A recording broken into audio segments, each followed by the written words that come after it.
ఇక్కడికి వచ్చినటువంటి వివిధ పార్టీల పెద్దలందరికీ, ముఖ్యంగా మీడియా సోదరులకి, అల్లూరు మరియు తదితర గ్రామాల రైతాంగానికి ముందుగా వైఎస్ఆర్ కాంగ్రెస్ పార్టీ తరఫున నా నమస్కారాలు. మొన్న పోయిన ఆదివారం శనివారం సాయంత్రం మొదలుపెట్టారు. ఈరోజు 8 రోజులు మొదలుపెట్టి మర్చిపోయి ఆ రోజు నుంచి ఈ రోజు వరకు ఒకటే ప్రశ్న, అందరిది ఒకటే ప్రశ్న, దీనికి ఏమన్నా పర్మిషన్ ఇస్తారా? ఏం అడగట్లా. ఇక్కడ నువ్వు దొంగ అంటే నువ్వు దొంగ, ఇవన్నీ అవసరం లే. ఏందండి ఇంత లోతును తవ్వుతున్నారు, ఇది అన్యాయం కదా, అక్రమం కదా, ఇంత లోతును తవ్వితే ఉప్పు నీళ్ళు వస్తాయి కదా అనొచ్చు కదా, తప్పే ఉందాడ. నేను తప్పు చేసినా, ఇంకొక ఆయన తప్పు చేసినా, ఇంకొక ఆయన తప్పు చేసినా ఇంత లోతు ఎందుకని అనొచ్చు కదా. ఈ ఊర్లోనే ఉన్నారు కదా, తప్పుని తప్పనే అంటాం కదా. అది మీ ప్రభుత్వం, మా ప్రభుత్వం, కిరణ్ కుమార్ రెడ్డి, ఇంకో రెడ్డి అనేది అది వేరే విషయం. ఏదో ఒకటి జరిగిపోయింది. ఇప్పుడు ఈ గ్రామాన్ని, ఈ చెరువుని, ఈ చెరువు కింద ఉన్నటువంటి ఆయకట్టుని, మిగిలిన 7-8 గ్రామ పంచాయతీల రైతాంగాన్ని దృష్టిలో పెట్టుకొని మనం ఒకరోజు వైసీపీ వాళ్ళు, తెలుగుదేశం వాళ్ళు ఇట్లా మనకి వాదన చేసుకొని మీరంటే మీరని అనుకునే బదులు అసలు ఈ గ్రామంలో నుంచి చెరువు మట్టి దాదాపు మేమేమంటున్నాం, కుప్పల్లో వేయించారంటున్నాం.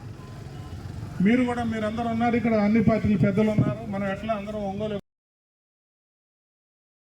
కిలోమీటర్ల దూరం, రోడ్డు పక్కనే 4-5 కిలోమీటర్ రోడ్డు పక్కనే వెంచరేసుకున్నాను.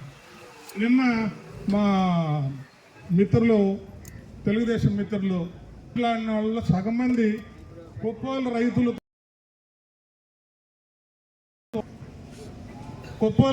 తోలుకోబోయే హక్కు అల్లూరు చెరువులో లేదా? వాళ్ళు వస్తే పైనుంచి కిందకి ఏ ఊరి మీద నుంచి ఏ ఊరికైనా వస్తాయి. లాస్ట్ ఊరు మందికి వస్తాయి. అలా ఎవడని అంటడేమో ఎందుకు పైనుంచి కిందకని. అది కాదు కదా ప్రశ్న. పోయిన సోమవారం కలిసాం, ఇదే విషయం చెప్పాం. అయ్యా లోతు తవ్వనియద్దు, అసలు పర్మిషన్ ఉందా, ఉంటే చూపించండి. ఇప్పటికీ స్టిల్ ఈ రోజు వరకు ఇప్పుడు కూడా ఇక్కడ కూర్చున్నా కూడా 4 సార్లు చేసే. మీరు అనుకోండి, మీ పార్టీ వాదనలు పెట్టుకోండి. మట్టి తోలుకొని పోయేవాడేమో ఇరిగేషన్ డిపార్ట్మెంట్ వాళ్ళేమో తప్పించుకొని దొంగలు ఊళ్ళు పంచుకున్నట్టు మనం అరుచుకుంటే, మీరైనా మేమైనా రైతాంగం కోసం, రైతుల బాగు కోసం చేద్దాం. పోనీ మీ ప్రభుత్వం, ఇప్పుడున్నటువంటి తెలుగుదేశం ప్రభుత్వం లేకుంటే ఇంకొకటి ఏదో ప్రోగ్రాం పెట్టింది. ఈ ప్రోగ్రాంలో కూడా మోసం ఉంది మిత్రులారు, మీరు గమనించాలి. పోయినసారి దీని పేరు ప్రభుత్వంతో ప్రతి గ్రామ పంచాయతీల్లో ఉన్న కాలువలు కానీ చెరువులు కానీ లోతు తీసేటట్టు డబ్బులు శాంక్షన్ చేసుకొని బిల్లు చేయటం ఒక కార్యక్రమం చేశారు. ప్రైవేట్ వాళ్ళకి అమ్ముకొని దండుకునే కార్యక్రమం ఒక కార్యక్రమం చేశారు. దాని గుండా పోయేదానికి అదొక కారణం. జలధారాన్ని పెట్టి ఒకటిన్నర ఆ జీవో తోకోవచ్చు అనేది వేరే ప్రశ్న. అది అంటే గ్రామాల్లో ఇల్లు చర్చించి అది ఆయకట్టు అక్రమంగా ఒక వెంచర్ రైతులు తోలుకొని పోతున్నారు. కుప్పలో అందరూ కుప్పల మీదుగానే ఒంగోలు పోతారు. ఈ అల్లూరు వాళ్ళు ముఖ్యంగా రోజుకు 2 సార్లు అటు ఇటు 12 రోజులు తిరుగుతూ ఉంటారు. మీరు చూడండి, అది కుప్పలు రైతులకా లేకుంటే వెంచర్కా? ఆ వెంచర్కి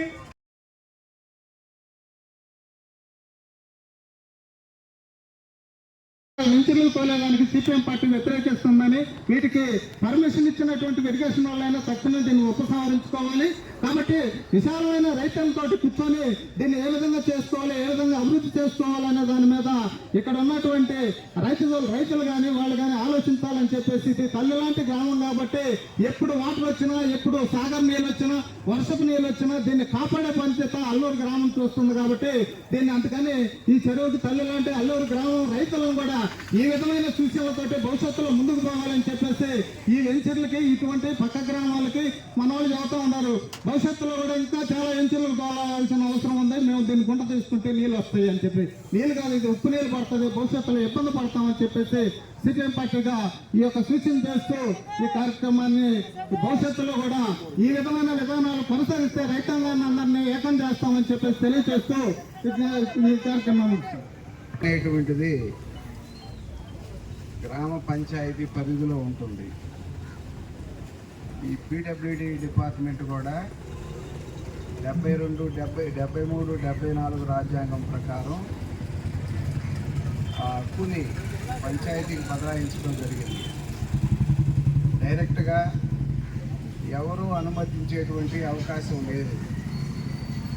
వాళ్ళు అనుమతించాలంటే గ్రామ పంచాయతీ పాలకవర్గం లేదు కాబట్టి ఉన్నప్పటికీ గ్రామ సభ అనుమతితోటి మాత్రమే, లేకపోతే పండగ పోయినా రెండు వైపులా రైతులకు ఇబ్బంది కలుగుతుంది. ఇది ఎందుకు చెప్తున్నానంటే కెమికల్ వాటర్ అంతా స్టాక్ ఈ గుంటల్లో స్టాక్ ఉండటం జరుగుతుంది. భవిష్యత్తులో వాటరు స్కేర్సిటీ వచ్చిన తర్వాత ఇంజిన్లు పెట్టుకోను మరొక రకంగా పొలాలకు తోలటం వల్ల తీవ్రమైనటువంటి నష్టం వస్తుంది, ఆరోగ్య సమస్యలు కూడా వస్తుంది. ఈ గుంటలు పెట్టడం వల్ల రైతుల నీటిపారుదల వసతి కోల్పోతున్నారు.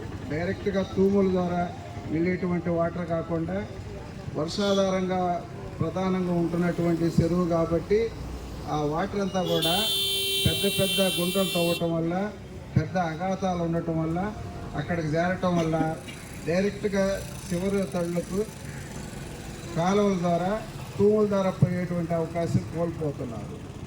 రెండోది, అనుమతి లెటర్ చూపించాలి.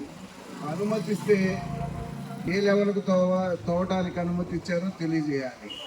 అనుమతిస్తే గ్రామ పంచాయతీకి తెలియకోకుండా డైరెక్ట్గా పీడబ్ల్యూడి డిపార్ట్మెంట్ వాళ్ళు ఎట్లా అనుమతిస్తారు? ఆ డిపార్ట్మెంట్ గ్రామ పంచాయతీలోకి విలీనమైంది. 16 డిపార్ట్మెంట్లను సరెండర్ చేశారు గ్రామ పంచాయతీకి, దాంట్లో ఇదొకటి. కాబట్టి ఇష్టానుసారంగా ప్రజా సంబంధం లేకోకుండా, గ్రామ పంచాయతీ పరిధి లేకోకుండా, ప్రజల భాగస్వామ్యం లేకోకుండా తోలేటువంటి అవకాశం వాళ్ళకి లేదు. రెండోది, వ్యాపారాలకు తోలుతున్నారు. రైతులు భూముల డెవలప్మెంట్కో, ఇంటి లెవలింగ్ చేసుకోవడానికో, లేకపోతే మనం రోడ్డు వేసుకోవడానికో, సాధారణమైనటువంటి ప్రజా ప్రయోజనాలకి వినియోగించుకోకుండా వ్యక్తిగతమైనటువంటి లాభాపేక్ష కోసం చేస్తున్నటువంటి చర్య నివారించాలి. దీన్ని వ్యతిరేకించాలి. ఇది మన రైతులకి, గ్రామాలకి, మండలంలో ఉన్నటువంటి అన్ని గ్రామాల ప్రజలకి నష్టదాయకమైంది.